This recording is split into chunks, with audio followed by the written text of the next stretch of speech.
Dans cette photo, Donald Trump reste assis dans un fauteuil de directeur, de PDG, le fauteuil du chef.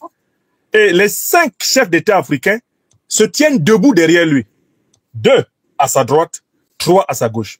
Ce qui fait au total 6.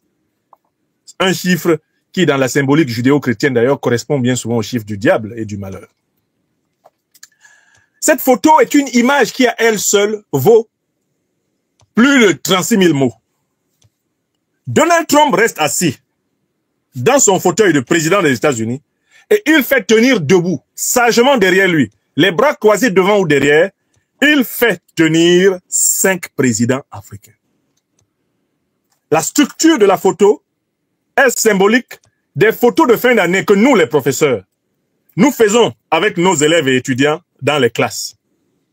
En effet, en fin d'année, lorsqu'on fait une petite réception de classe, dans le système français, on parle de ce qu'on appelle le goûter de fin d'année avec une classe. On a l'habitude de prendre des photos.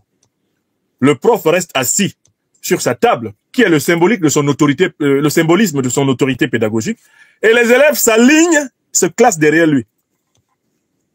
Vous connaissez, vous qui avez fait des photos de classe, que ce soit en Afrique, en Amérique, en Europe, vous connaissez la structure de la photo de classe.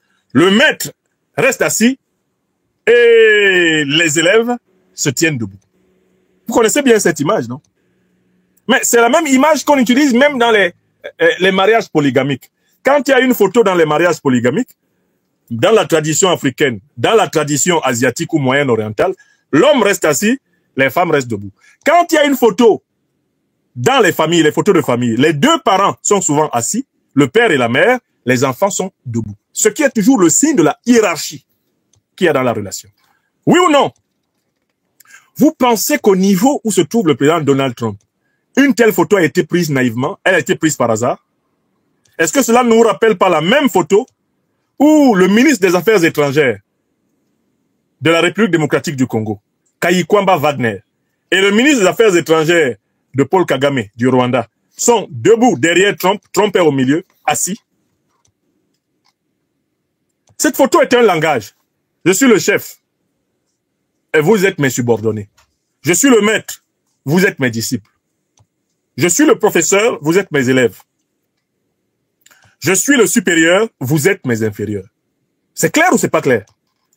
Et si vous voulez comprendre jusqu'à quel point c'est clair, analysez l'attitude des hommes qui sont debout derrière Donald Trump. Tous ont des attitudes d'obséquiosité. Bassirou Diomaye Diakhar Faye se tient littéralement comme un élève qui vient d'arriver au CM2 et qui a peur des divisions décimales. Regardez l'attitude de Boakai. Boakai qui, parlant avec Donald Trump, répond exactement comme les esclaves répondaient dans la case de l'oncle Tom d'Harriet Bechesto. Yes, sir. Yes, sir. Yes, sir. Yes, sir. Oui, monsieur. Oui, monsieur. Oui, monsieur. S'il disait oui, là, il se dit qu'il va avoir des problèmes. Oui, yes, sir. Yes, sir. Yes, sir. Quant au président mauritanien, on se demandait s'il n'avait pas fait une crise cardiaque pendant sa prise de parole. Tellement il avait du mal à expectorer les mots. Face à Donald Trump, on se demande si cet homme-là ne menaçait pas de pisser dans ses frocs. C'est trop. Umaro Sissoko Embalo, incapable de tenir sur place, la tête tournant dans tous les sens, à la recherche de la caméra, qui croit-il le rendra plus célèbre qu'il ne l'est déjà tristement. Il n'arrêtait pas de tourner comme ça, pour essayer d'attraper le maximum de photos faciales avec la caméra.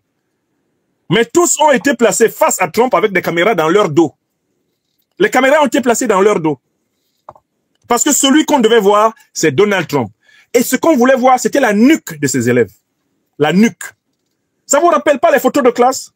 Quand on entre dans une classe en plein cours et qu'on veut prendre la photo, mais on filme en regardant le professeur. Donc on filme la nuque des élèves. Et la plupart des images de cette rencontre nous montrent la nuque des dirigeants africains. C'est-à-dire qu'en fait, on les a convoqués pour leur briser la nuque. On les a convoqués pour les abaisser. On les a convoqués pour les ranger, pour les discipliner. Vous comprenez ça? Je ne commente que la photo. Hein. Rien que cette photo suffirait à faire une conférence. La photo de l'humiliation. La photo de la subordination. La photo de la banalisation des dirigeants africains, la photo de la vassalisation. C'est une image qui rassemble tous les éléments de la relation impérialiste. Rien que cette image-là, elle suffit à humilier toute une génération d'hommes et de femmes. Cette image-là fait actuellement le tour de l'Afrique. Et toute personne qui a la moindre culture dans le protocole des républiques, le protocole des États, le protocole de l'ordre politique international, toute personne honnête qui regarde cette photo sait que cette photo a été faite pour suggérer la soumission des visiteurs à leur hôte, leur subordination. Pas simplement leur politesse, mais en fait le fait qu'ils sont venus recevoir des leçons.